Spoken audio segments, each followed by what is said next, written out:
Hello students, I hope that your JEE preparation, advanced preparation is going in full swing. I have one simple question to you.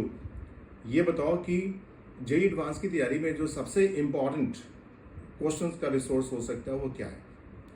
थोड़ा सा यदि हम सोचेंगे तो I think you will be very clear that there can not be anything better than the original JEE advance questions, advance PYQs.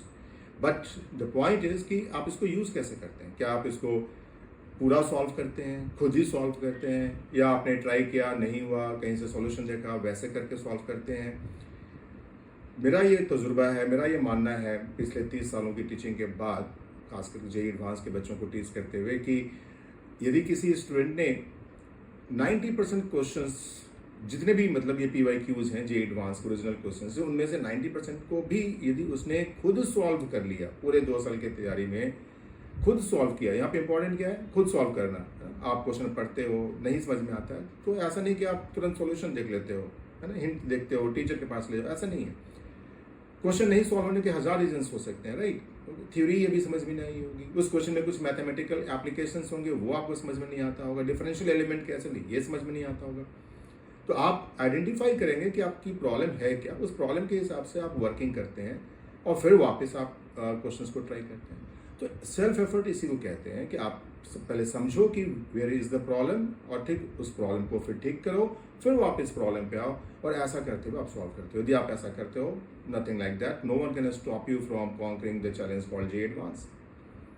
But यदि आप ऐसा नहीं करते हैं, आप सॉल्यूशन देख लेते हैं, कभी गूगल पे ट्राई कर लेते हैं, कभी फ्रेंड से पूछ लेते हैं, कभी टीचर से पूछ लेते हैं, सॉल्यूशन तो मिल जाएगा बट रिजल्ट नहीं मिलेगा। तो ऐसे में क्या करना चाहिए? आप कहेंगे कि सर तो व्हाट टू डू?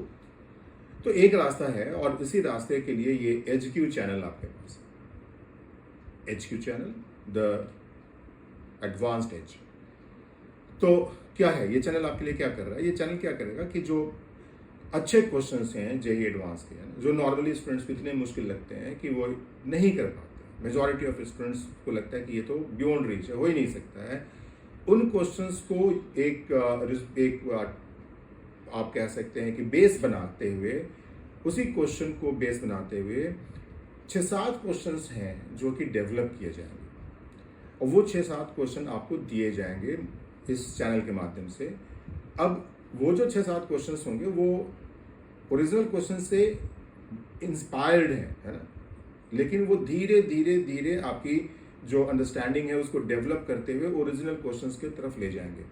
तो जितना डिफिकल्ट आपको ओरिजिनल क्वेश्चन लगा था उतना डिफिकल्ट ये नहीं लगेगा, राइट?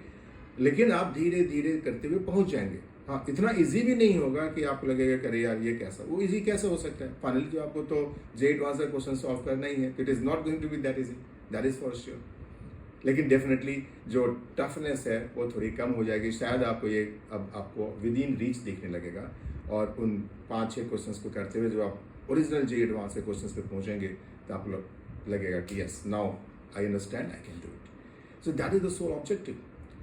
अब इस सीरीज में जो पहला क्वेश्चन है ये काफ़ी अच्छा क्वेश्चन है, JEE एडवांस 2012 का फ्लूइड्स का क्वेश्चन है, जिसमें कि एक सिलेंड्रिकल शेल हाफ सबमर्ज्ड है और उसके अंदर लिक्विड पानी है, उस शेल के अंदर पानी है, और आपको शेल की डेंसिटी और अंदर की लिक्विड की हाइट को रिलेट करना है, और उसके हिसाब से 4 चॉइसेस है, आपको बताना है कि which one is correct.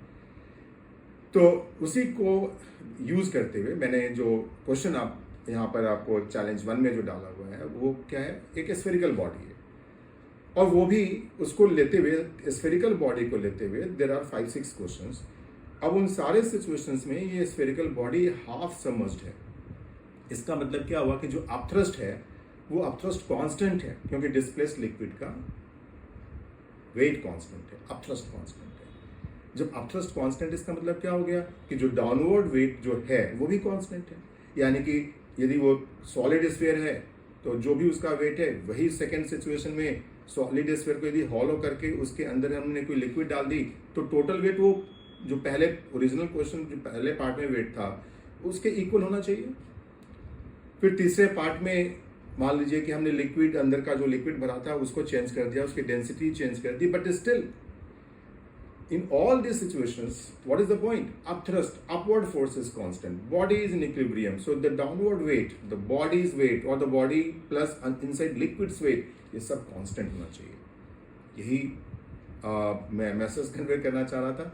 Hint भी है आपके लिए, तो इस हिंट को यूज़ कीजिए, ट्राई कीजिए क्वेश्चंस को दोबारा सॉल्व कीजिए, और सॉल्व हो जाए तो कमेंट बॉक्स में ज़रूर बताइए, अपने आंसर्स को डालिए। जो करेक्ट आंसर्स हैं वो मैं आपको 1-2 दिन के अंदर कहीं ना कहीं किसी न किसी माध्यम से आप तक पहुंचा दूंगा, कमेंट बॉक्स में डाल दूंगा, या मे बी कि एक ऐसा वीडियो फिर से आपके सामने डाल दूंगा जिसमें कि पूरा का पूरा सॉल्यूशन हो।